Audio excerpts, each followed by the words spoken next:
सासवड हे जगतापांचं गाव, छत्रपतींची पावनभूमी, संभाजी महाराजांची जन्मभूमी आणि सोपन काकांच्या समाधीनं पावन झालेली संतांची भूमी ही सासवडचं वैशिष्ट्य आहे.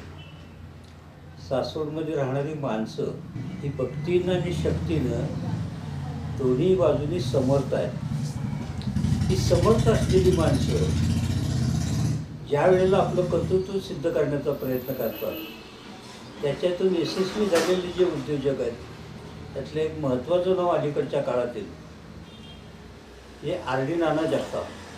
त्यांचं नाव हे नुसतं बांधकाम व्यावसायिक असं नाही, तर एक भला माणूस स्वतःच्या कर्तृत्वानं स्वतःला सिद्ध करत उभा राहिलेला एक माणूस आणि परिस्थितीवर मात करत परिस्थितीला आपल्याला शरण यायला लावणारा कर्तृत्ववान एक माणूस म्हणून त्यांच्याकडं पाहिलं जातं.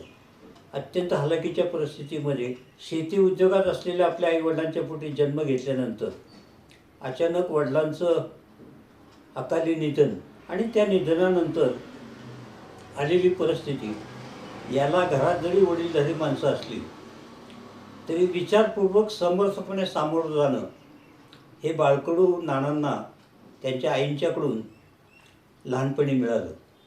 आणि त्याच्यामुळं त्यांच्यामधला एक आत्मविश्वास जो होता तो दुणावला. त्या आत्मविश्वासाच्या जोरावर आर्थिक परिस्थिती नसतानासुद्धा आपलं शिक्षण पूर्ण केलं पाहिजे. जगाच्या व्यवहारामध्ये आपल्याला जर राहायचं असेल तर आपल्याला शिकलं पाहिजे.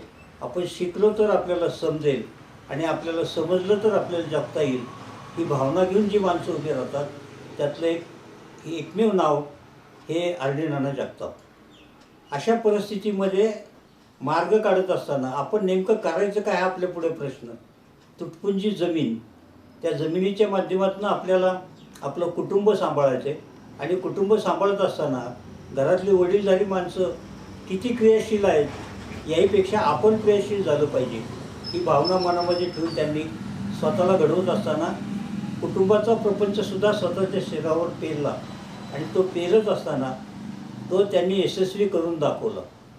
वास्तविक ते ज्या आज व्यवसायात आहेत हे व्यवसाय काही त्यांच्या पिढीच्यात नाही, पण समाजामधली आपली नजर उघडी ठेवून चालत असताना समाजामध्ये आपल्याला जे जे दिसलं त्यातनं आपल्याला घेण्यासारखं काय आहे हे घेत असताना त्यांना असं वाटलं की आपण ते फार शिकलेलं नाही, आपल्या घरामध्ये शिकलेली माणसं नाही. अशा अवस्थेमध्ये आपण जर व्यवसायात पडलो तरच आपल्याला ऊर्जित अवस्था मिळेल, कारण नोकरी व्यवसायामध्ये आपण जाऊ शकत नाही. आणि म्हणून त्यांनी स्वतःला छोटे मोठे उद्योग करत घडवण्याचा प्रयत्न केला. ते घडवत असताना त्यांचाही प्रपंच उभा राहिला स्वतःचा.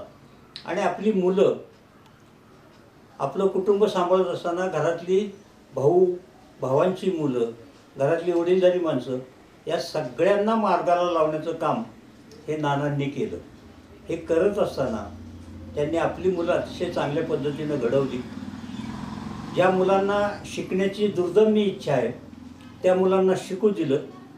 ज्यांना शिक्षणापेक्षा व्यवसायामध्ये आवड आहे त्याही मुलांना आपला स्वतंत्र व्यवसाय काढून दिला. आणि या सगळ्यांचं नियंत्रण करत स्वतः राबत नाना आयुष्यामध्ये यशस्वी झाले असं माझं स्वतःचं मत आहे. मी त्यांना फार लहानपणापासून पाहतो.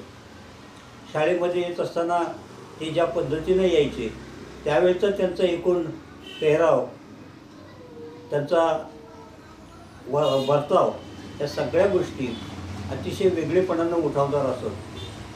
शाळेमध्ये सुद्धा एक शांत विद्यार्थी पण तितकाच जबाबदार म्हणून शाळा त्यांच्याकडे बघत असे. शाळेतल्या शिक्षकांचा आणि हेडमास्टरांचा त्यांच्यावर प्रचंड विश्वास होता आणि त्या विश्वासाला ती माणसं जिवंत असेपर्यंत नानांनी कुठेही तडा जाऊ दिला नाही. त्याचा परिणाम त्यांच्या आयुष्यामध्ये असा झाला की त्यांनी ज्या शिक्षकांच्या हाताखाली काम केलं त्यावेळेला आपल्या व्यवसायाच्या माध्यमातून आपण जिथे शिकलो त्या शाळेला आणि त्याच्याबरोबर शिक्षण क्षेत्र हे बहुजनांच्यासाठी गरजेचं आहे म्हणून बहुजनांच्या शाळा उभ्या करण्यासाठी त्यांनी आटोकाट प्रयत्न केले. हे करत असताना याच्यामध्ये आपल्याला पैसा किती मिळेल ह्याच्यापेक्षा या इमारती उभ्या राहिल्या तर बहुजन समाजातली मुलं शिकतील ही भावना त्यांच्या मनामध्ये होती. म्हणून अनेक संस्थांची, बहुजन समाजाच्या ज्या संस्था आहेत त्या संस्थांची कामं त्यांनी केली. हे करत असताना पुण्यासारख्या ठिकाणीच त्यांनी व्यवसायात आपला स्वतःचा जम बसवला. पुण्यामध्ये जाऊन नवीन नवीन काय आपल्याला शिकता येईल ते शिकण्याचा त्यांनी प्रयत्न केला आणि त्या शिक्षणातून त्यांनी स्वतःचं कर्तृत्व घडवलं. आज जे त्यांचं वैभव आहे, हे वैभव फार देदीप्यमान आहे अशातला भाग नाही, पण जे आहे ते स्वकष्टार्जित आहे. कोणालाही लुबाडलेलं नाही, कोणाला त्यांनी त्रास दिलेला नाही. त्यांच्याबद्दल बोलणारा कुणीही, गैर बोलणारा कोणी माणूस तुम्हाला कुठे आढळणार नाही. त्यांनी हे सगळं करत असताना अकाली त्यांच्या पत्नीचं निधन होणं ही त्यांच्या दृष्टीनं फार मोठी दुर्दैवाची गोष्ट होती. पण तीही परिस्थिती स्वीकारत समाजाला हार जायचं नाही, समाजामध्ये आपल्याला उभं राहायचं आहे, ही जिद्द मनाशी ठेवून त्यांनी आपल्या मुलांची आई होण्याचंही काम त्यांनी केलं. आणि ते काम करत असताना मुले इकडे तिकडे भरकटणार नाहीत, ती योग्य मार्गावर जावीत.